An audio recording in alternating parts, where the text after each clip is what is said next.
minha amiga do 6º ano. Seja bem-vinda e bem-vinda. Eu sou a professora Débora e vou ficar com vocês nessa sequência de aulas dessa semana. Espero que você goste, que você aproveite, porque eu adoro a língua portuguesa. Nós vamos precisar para a aula de hoje de uma folha, de um caderno, lápis, borracha, o seu material de uso comum. Eu vou esperar um pouquinho para que você organize o seu material e que você faça o registro no seu caderno da data de hoje e da disciplina que nós vamos trabalhar.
Conseguiu se organizar? Deu tempo de registrar?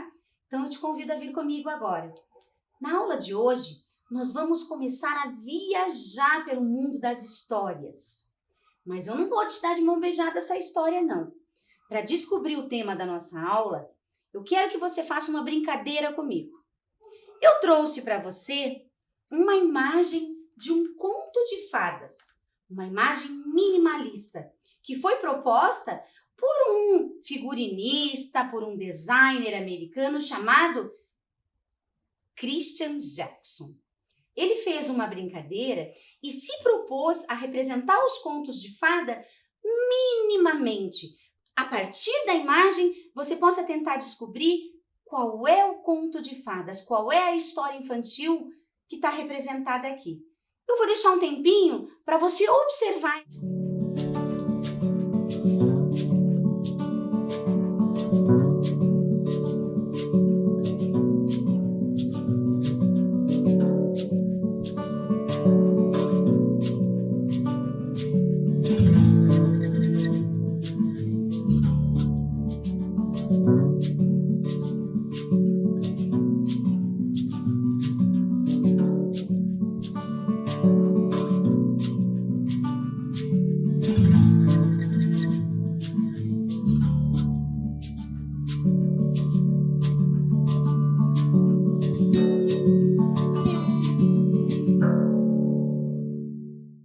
Então, conseguiu descobrir?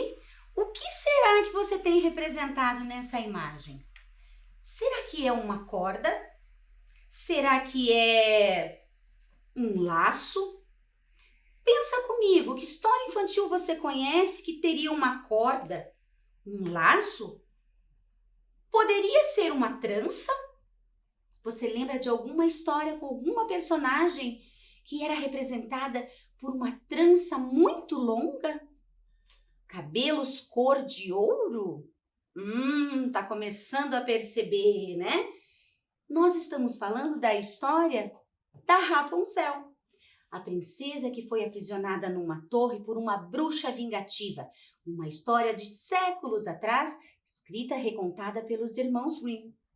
Sim, mas eu ainda tenho outro para você. E esse agora? O que te lembra? Que história infantil te lembra? Eu vou dar mais um tempinho para você tentar imaginar de que história está falando aqui. O que será que você tem representado nesse folder? Um tempo para você pensar.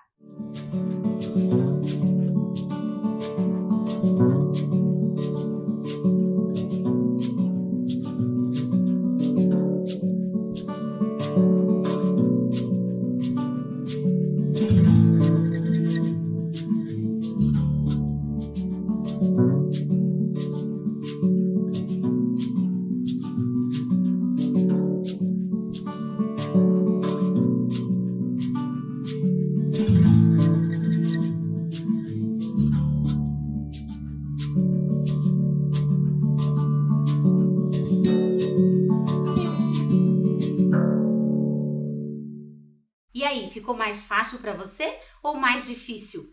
Bom, o que é que você vê representado aqui? O que poderia ser essa imagem? Essa cor marrom tem uma folhinha, parece um galinho. Você lembra de alguma história infantil que fala de um personagem feito de madeira? Um galinho? De que história você acha que eu estou falando? Se você falou o Pinóquio, você acertou.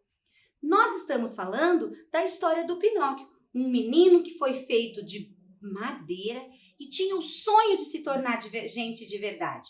Só que para isso, ele não podia mentir, porque cada vez que ele mentisse, o nariz dele cresceria. Você lembra dessa história? Então agora vamos pensar sobre o tema da aula de hoje.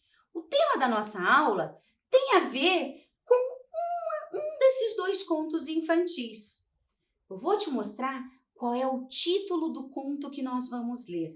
O título do conto que nós vamos ler é A Incapacidade de Ser Verdadeiro. Nós vamos ler um conto de um escritor muito importante brasileiro que se chama Carlos Drummond de Andrade, mas depois eu te conto mais sobre ele. Agora eu quero que você pense comigo. A incapacidade de ser verdadeiro tem o mesmo tema, está relacionada com a história da Rapunzel ou com a história do Pinóquio? O que você acha? Quem não consegue ser verdadeiro, na verdade está sendo o quê? Pensa comigo. Está sendo falso, está falando uma mentira, certo? Então a história, o tema da nossa aula de hoje está relacionado com a história do Pinóquio, porque também trata de mentira, mas não é o Pinóquio, é só o tema. Nós vamos trabalhar com a incapacidade de ser verdadeiro, que é o conto de Carlos Drummond de Andrade. Vamos lá? Acompanhe comigo a leitura. Paulo tinha fama de mentiroso. Um dia chegou em casa dizendo que vira no campo 2 dragões da independência cuspindo fogo e lendo fotonovelas. A mãe botou-o de castigo, mas na semana seguinte ele veio contando que caíra no pátio da escola um pedaço de lua, todo cheio de buraquinhos, feito queijo, e ele provou e tinha gosto de queijo. Dessa vez, Paulo não só ficou sem sobremesa, como foi proibido de jogar futebol durante 15 dias. Quando o menino voltou falando que todas as borboletas da terra passaram pela chácara de Sinhá e Eupídia e queriam formar um tapete voador para transportá-lo ao 7º céu, a mãe decidiu levá-lo ao médico. Após o exame, o doutor Epaminondas abanou a cabeça. Não há nada por fazer, dona Coló. Este menino é mesmo um caso de poesia. Eu quero chamar a sua atenção para quando Paulo fala que encontrou no pátio da escola dragões da independência. Eu anotei no vocabulário para você saber que dragões da independência eram os soldados que acompanhavam Dom Pedro I no momento da independência. Bom, agora eu quero contar para vocês, mostrar para vocês um pouquinho do Carlos Drummond de Andrade.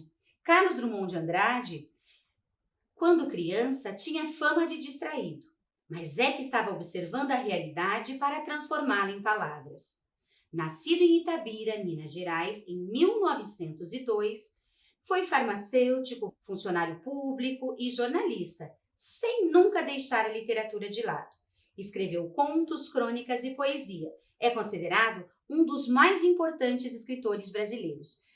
Carlos Drummond escreveu poesia, contos, romances e é um dos mais importantes escritores brasileiros. Ele tem também muitas obras infantis. Eu trouxe algumas para mostrar para vocês. Observa. Agora vamos pensar, junto comigo, no texto. Vamos voltar lá no Paulo, que era um menino que tinha fama de mentiroso. Quando ele foi levado ao médico, o parecer do médico foi o seguinte: não há nada a fazer, dona Coló. este menino é mesmo um caso de poesia.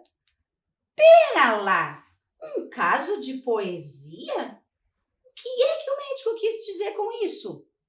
Para algumas pessoas, o Paulo era mentiroso, mas o médico parece não concordar com essas pessoas. O que quer dizer um caso de poesia? Bom, para nós conversarmos sobre isso, é preciso saber o que é a poesia. Aonde está a poesia?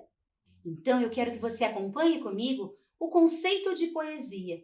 O que é poesia? Aonde ela está? Acompanhe a leitura comigo. No sentido figurado, poesia é tudo aquilo que comove, que sensibiliza e desperta sentimentos. A poesia reside no campo das emoções e pode manifestar-se por meio de palavras, cores, imagens e sons, principalmente quando esses elementos estiverem carregados de sentimentalidade. Então, a poesia é uma forma de ver o mundo, é uma forma de ver as coisas e de pensar sobre tudo que existe.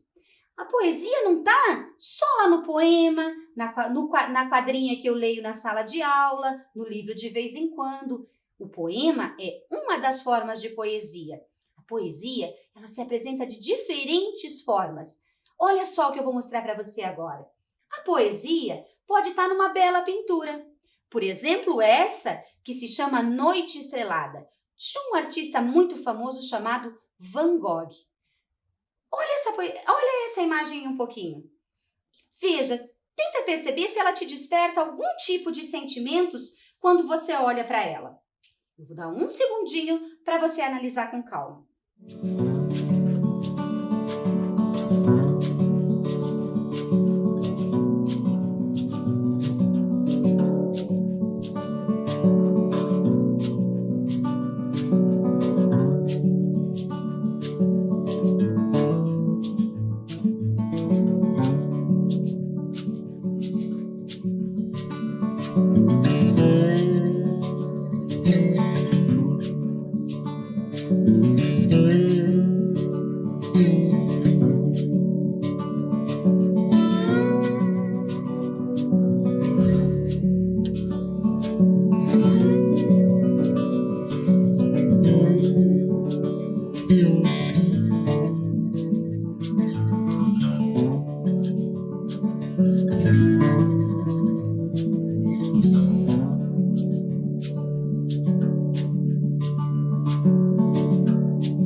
Observou?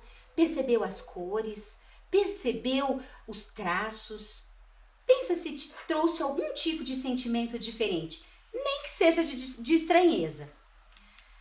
A poesia também pode estar nas cantigas de roda. Eu aposto que essa você conhece. Fui no Tororó, beber água e não achei. Você deve conhecer outras como Dona Chica, Ciranda Cirandinha. Aí também tem poesia. Onde mais? Na literatura. Aí nós chegamos nos poemas que você está mais habituado a ouvir, a perceber, a conhecer. Acompanhe comigo a leitura desse poema que se chama Tem Tudo a Ver. É um poema de um poeta brasileiro chamado Elias José. Acompanhe a leitura comigo. Tem tudo a ver. A poesia tem tudo a ver com tua dor e alegrias, com as cores, as formas, os cheiros, os sabores e a música do mundo. A poesia tem tudo a ver com o sorriso da criança, o diálogo dos namorados, as lágrimas diante da morte, os olhos pedindo pão. A poesia tem tudo a ver com a plumagem, o vôo e o canto, a veloz acrobacia dos peixes, as cores todas do arco-íris, o ritmo dos rios e cachoeiras, o brilho da lua, do sol e das estrelas, a explosão em verde, em flores e frutos. A poesia é só abrir os olhos e ver. Tem tudo a ver com tudo. Agora que nós já conversamos um pouquinho sobre o conceito de poesia, eu quero voltar no texto do conto que nós lemos, A Incapacidade de Ser Verdadeiro. Agora, nós já conseguimos pensar um pouquinho o que foi que a fala do médico sugere. Quando o médico disse, Dona Coló, não tem jeito, esse menino é mesmo um caso de poesia, o que é que o médico quis dizer com isso? Eu vou dar um tempinho para você pensar e marcar no seu caderno a alternativa correta. Leia com atenção e nós já voltamos a conversar.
Conseguiu pensar? Vamos refletir juntos? Olha só, será que quando o médico disse que esse menino era realmente um caso de poesia, ele estava dizendo que o menino agia dessa forma porque ele era muito castigado pelo excesso de castigo? Ou será que o médico quis dizer que o menino, o Paulo, brincava com coisas verdadeiras? Mas as histórias que ele inventava eram verdadeiras? Pensa comigo, me acompanha. Ou será que é porque o Paulo era um menino muito imaginativo e criativo? Pense comigo, o que nós conversamos sobre a poesia? Que trabalha com emoções, com criatividade, com sons, com imagens. Então, por que é que o Paulo inventava tantas histórias? Na opinião do médico, é porque ele era um menino imaginativo e criativo. Certo? Espero que você tenha acertado na sua casa. Vamos continuar? Mais uma questão sobre a história? Vamos lá. De acordo com o médico, o Paulo ele era incapaz de ser verdadeiro. Veja, ele não falou que o menino era mentiroso, como as outras pessoas. Ele disse, Paulo é incapaz de ser verdadeiro. Paulo é um caso de poesia. Por quê? Pense comigo. Eu vou dar um tempo para você ler e refletir e nós já voltamos a conversar.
chegou a uma conclusão?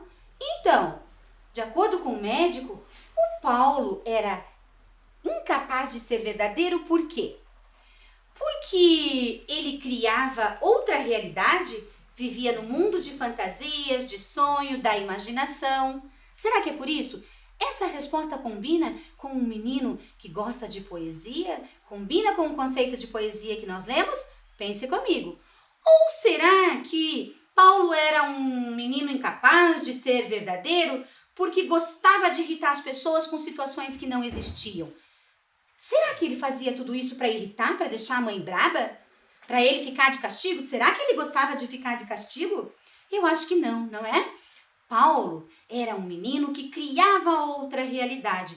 Ele gostava de poesia, ele via a vida de forma poética. Então, ele vivia num mundo de fantasias, de sonho, de imaginação, certo? Vamos em frente? Mais uma questão sobre o texto? Vamos lá! No texto, tem um fato apresentado que nos mostra que o Paulo tem uma imaginação fértil, que ele não está mentindo porque ele gosta de irritar as pessoas, não, que ele gosta de imaginar situações, de inventar histórias, e ele não faz isso só porque ele é mentiroso. O que você acha que aparece no texto que prova isso pra gente? Que ele não é um simples mentiroso, que ele tem uma forma diferente de ver a vida. Pensa um pouquinho e nós já vamos conferir.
Conseguiu pensar? Conseguiu chegar a uma conclusão? Vamos pensar juntos? Vamos lá. Paulo, ele inventa histórias, cria, usa a imaginação, né? E o que é que tem no texto que mostra para nós que ele tem uma imaginação fértil? Que ele não faz isso porque ele é mentiroso. O que é que tem lá no texto? Será que é a fama de mentiroso que ele tem? Será que ele faz as coisas que ele faz para ter cada vez mais fama de mentiroso? Será que alguém gosta de ter fama de mentiroso? Você gostaria? Acho que não, né? O que pode ser então? Vejam, mesmo ele sendo castigado, ele ficou 1 dia, 15 dias sem poder jogar futebol. E mesmo assim, ele continuou criando as histórias dele. Então, o que nos faz pensar? Que apesar de ser castigado, Paulo continua relatando situações fantasiosas. Isso é mais forte do que ele. Não é porque ele quer enganar ninguém, é porque ele gosta de viver dessa maneira, de ver a vida dessa maneira. Certo? Vamos em frente? Um passinho à frente? Vamos pensar agora sobre o julgamento das pessoas em relação ao comportamento do Paulo. Lá no texto, nós temos duas informações importantes. Que o Paulo tinha fama de mentiroso e que o médico, depois da consulta, disse: não, dona Coló, esse menino é um caso de poesia. Então, vamos pensar, tá? Sobre esses dois julgamentos do menino. Eu tenho aqui para você pensar e resolver no seu caderno. Desses personagens do texto, o médico e a mãe Dona Coló, qual desses dois personagens achava que o problema do menino era ser mentiroso? E qual desses dois personagens justificou de forma poética as atitudes do menino? Quem? Dona Coló e o médico. Qual corresponde a cada julgamento aqui? Eu vou dar um tempo para você registrar no seu caderno as frases corretas, certo? Eu quero que você escreva no seu caderno, na frente da frase, qual é o personagem. Quem achava que o problema do menino era ser mentiroso? Se você achar que é o médico, você escreve o médico. Se você achar que é a mãe, você escreve a mãe. Então, você vai escrever no seu caderno as duas frases, colocando o sujeito correto em cada uma delas. Eu vou dar um tempinho para você pensar e a gente já volta a conferir.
você copiar? Se não foi, não se preocupe. O importante é você acompanhar e pensar comigo.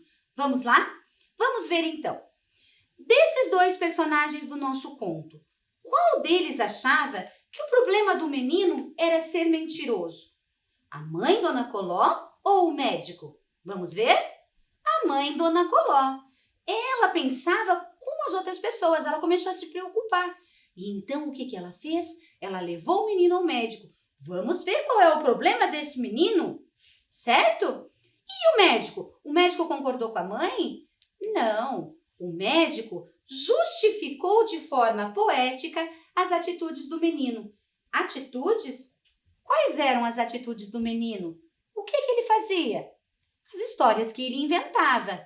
O médico também pensou nesse menino de forma poética. Você me acompanha? Você compreende? Ele não achou que o menino só mentia.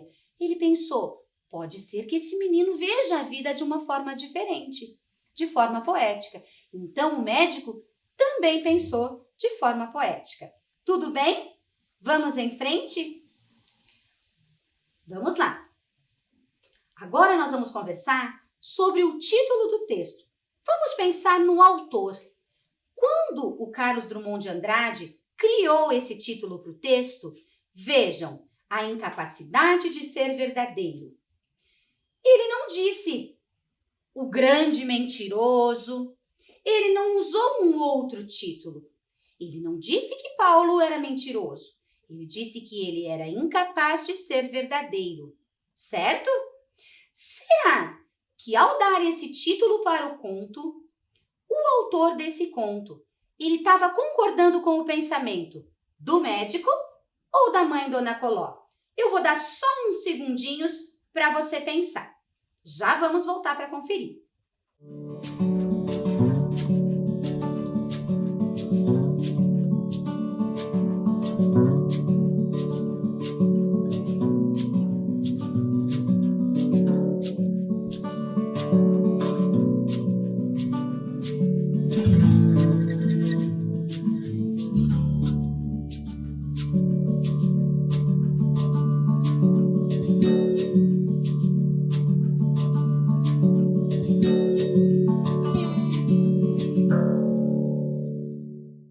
E aí, a qual conclusão você chegou? Vamos ver se você chegou na mesma conclusão que eu? Vamos conferir?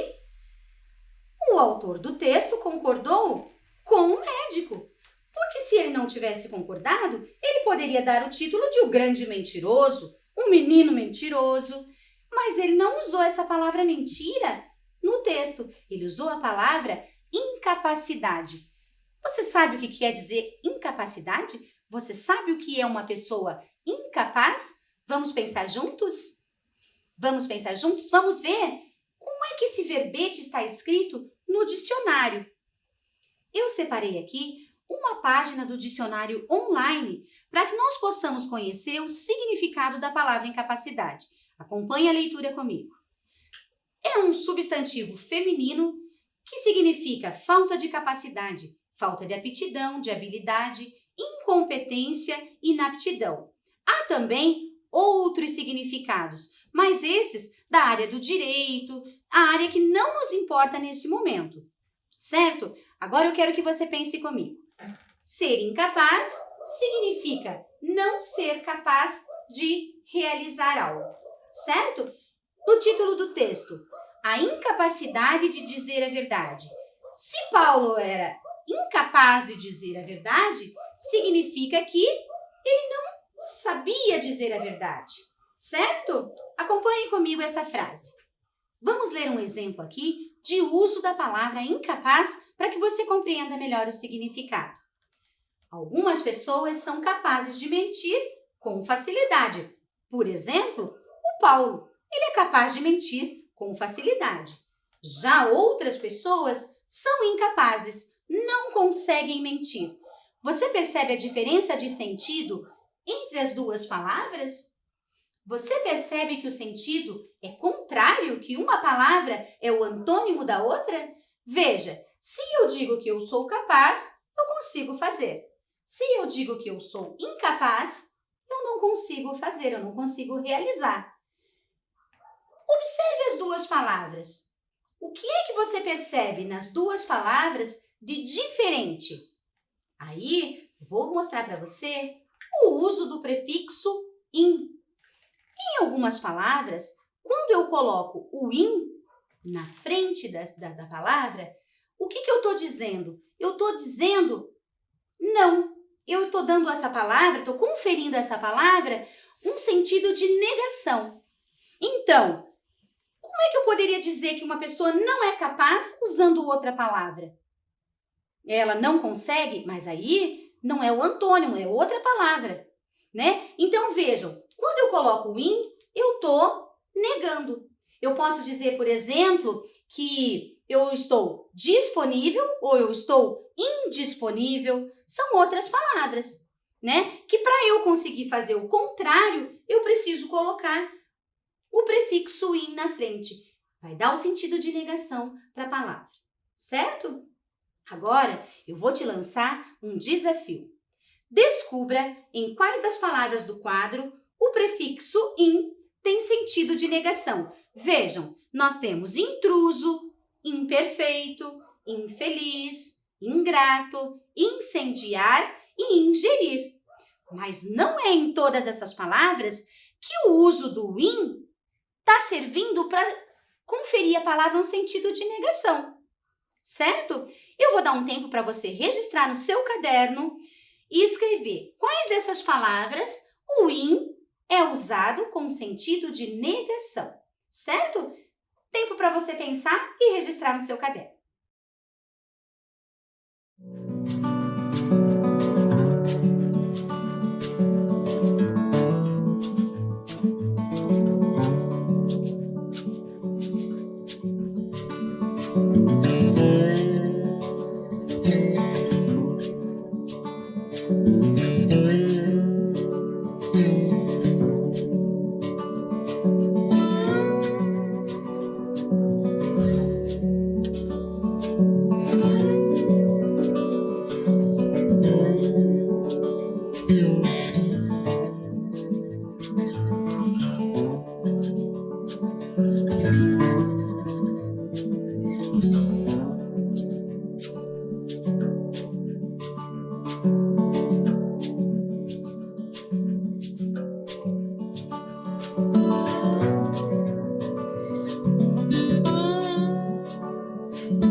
E